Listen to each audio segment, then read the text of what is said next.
Quelqu'un a posé une très bonne question par rapport au jugement de l'âme après la mort. Et plus spécifiquement, elle demande qu'en est-il des humains qui ont vécu avant la révélation du Coran et de la Sunna? Eh bien, tout d'abord, il y a un principe fondamental en islam, c'est que Allah est le parfaitement juste. Il ne châtie jamais sans preuve. Dans une traduction du Coran, Surat 17, ayat 15, Allah dit: et nous n'avons jamais puni un peuple avant de lui avoir envoyé un messager. Donc, personne n'est puni injustement. On ne peut pas être mécréant si on n'a jamais reçu le message de la vérité. Pour être mécréant, être dénégateur, il faut d'abord avoir reçu le message clair de la vérité et l'ignorer, le rejeter délibérément. Et donc, qu'est-ce que ça signifie vraiment de faire quelque chose pour Allah? Car Allah n'a absolument pas besoin de nous.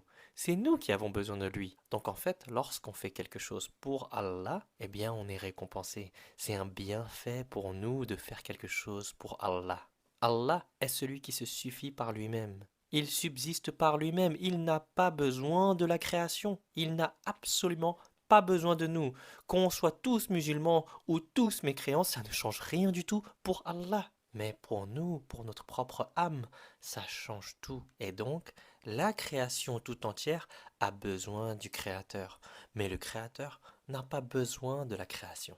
Si tu as compris ceci, eh bien tu vas pouvoir mieux. Le monothéisme a toujours existé. Et lorsqu'on regarde les croyances qui ont existé avant, partout dans le monde, il y a des traces du monothéisme qui sont restées. Et c'est le shaitan qui a murmuré des choses aux gens pour les faire dévier du monothéisme pur, le tawhid. La croyance en un seul Dieu, un seul créateur, seigneur et maître de l'univers. Et Allah a révélé deux informations très importantes. Allah a envoyé des prophètes à chaque communauté, à chaque époque, pour transmettre le message de la vérité, du monothéisme pur. Et Allah nous dit également qu'il ne nous a pas raconté l'histoire de tous les prophètes, pour une très bonne raison que seul Allah sait.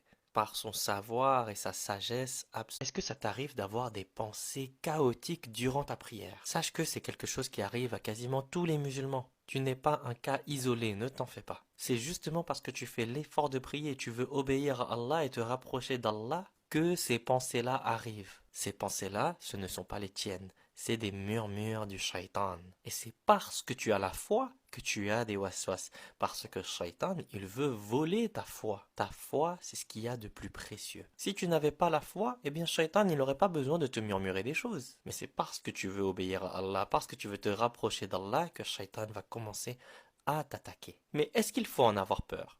Non, pas du tout. Il ne faut craindre que Allah. N'aie pas peur de shaitan. Tout